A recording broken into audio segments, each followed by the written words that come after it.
ಇವತ್ತಿನ ದಿವಸ ತಮ್ಮೆಲ್ಲರಿಗೆ ಗೊತ್ತಿದೆ, United Nations international day of ಯೋಗವನ್ನು ಒಂದು ಘೋಷಣೆ ಮಾಡಿದ ಮೇಲೆ ಸತತವಾಗಿ 2014ನಿಂದ ಇದು ಇಂಟರ್ನ್ಯಾಷನಲ್ ಡೇ ಆಫ್ ಯೋಗ ಆಗ್ತಾ ಇದೆ.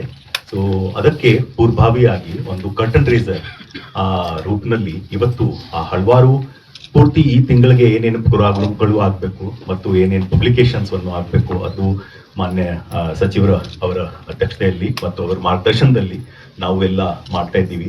ಸೊ ಇವತ್ತಿನ ದಿವಸ ಅದರ ಬಗ್ಗೆ ತಮ್ಮೆಲ್ಲರಿಗೆ ಒಂದು ಕೆಲವು ನಮ್ಮದು ಇನಾಗ್ರೇಷನ್ಸ್ ಇದೆ, ಬುಕ್ ಪಬ್ಲಿಕೇಶನ್ಸ್ದು ಮತ್ತು ಆಯುರ್ವೇದ ಯಾವ ರೀತಿ ಜನಸಾಮಾನ್ಯವರಿಗೆ ತಲುಪಬೇಕು, ಆಯುರ್ವೇದ ಇರಲಿ, ಹೋಮಿಯೋಪ್ಯಾಥಿ ಇರಲಿ, ನಮ್ಮದು ಬೇರೆ ಬೇರೆ ಏನು ಹಳೆ ಪದ್ಧತಿಗಳಿವೆ ಅದು ಎಲ್ಲ ಜನಸಾಮಾನ್ಯರಿಗೆ ಯಾವ ರೀತಿ ಯೂಸ್ಫುಲ್ ಆಗುತ್ತೆ ಅದಕ್ಕೆ ಸಂಬಂಧಪಟ್ಟ ಪೋಸ್ಟರ್ಸ್, ಬುಕ್ಲೆಟ್ಸ್ ಅದೆಲ್ಲ ಇವತ್ತು ಬಿಡುಗಡೆ ಆಗ್ತಾ ಇದೆ. ಈ ಸಂದರ್ಭದಲ್ಲಿ ನಾನು ತಮ್ಮೆಲ್ಲರಿಗೆ ಇಲ್ಲಿಗೆ ಸ್ವಾಗತವನ್ನು ಮಾಡ್ತೇನೆ. ನಮ್ಮ ಒಂದು ಹೃದಯದ ಮೇಲೂ ಕೂಡ ಪರಿಣಾಮ ಬೀರ್ತದೆ. ಅದರಿಂದ ಕಾರ್ಡಿಯೋ ಯೋಗ ಅಂತ ಹೇಳಿ ಆ ಒಂದು ಕಾರ್ಯಕ್ರಮವನ್ನು ನಾವು ಇಟ್ಕೊಂಡಿದ್ದೇವೆ.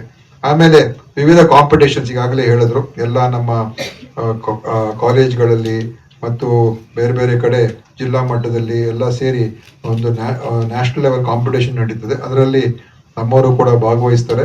ಅದರಲ್ಲಿ ಯಾರು ಪ್ರೈಸ್ ಮನಿನೂ ಕೂಡ ಈಗಾಗಲೇ ಹೇಳಿದ್ರು 75,000 ರೂಪಾಯಿ ಇಟ್ಟಿದ್ದೀವಿ. ಆಮೇಲೆ ಯೋಗ ಅವೇರ್ನೆಸ್ ಕಾರ್ಯಕ್ರಮ ಇದೆ, ಅದು ನಾವು ಇವತ್ತು ನಾವು ಮಾಡ್ತಾ ಇದ್ದೀವಿ. ಅದ್ರ ಜೊತೆಯಲ್ಲಿ ಒಂದು ವಿದ್ಯಾರ್ಥಿಗಳಿಗೆ ಯೋಗ ಅಂತ ಮಾಡ್ತಾ ಇದ್ದೀವಿ. ಅದು ಜೂನ್ 2ನೇ ವಾರದಿಂದ ಜುಲೈ 2ನೇ ವಾರವರೆಗೂ ನಡೀತದೆ.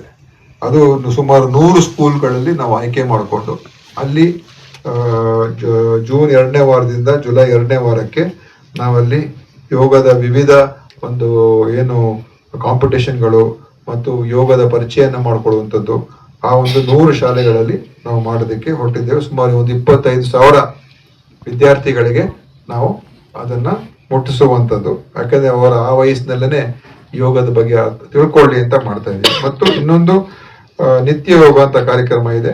ನಮ್ಮ ಎಲ್ಲ ಆಯುಷ್ಮಾನ್ ಆರೋಗ್ಯ ಕೇಂದ್ರಗಳಲ್ಲಿ ಅಲ್ಲಿ ನಮ್ಮ ಯೋಗ ಏನು ಟೀಚರ್ಸ್ ಇರ್ತಾರೆ ಅವರು ಅಲ್ಲಿ ಅವರಿಗೆ ತರಬೇತಿಯನ್ನು ನೀಡುವಂಥದ್ದು, ಅದನ್ನ ಪ್ರಮೋಷನ್ ಅನ್ನ ಅದು ಇಡೀ ವರ್ಷ ಮಾಡೋದಕ್ಕೆ ನಾವು ಇಟ್ಕೊಂಡಿದ್ದೇವೆ.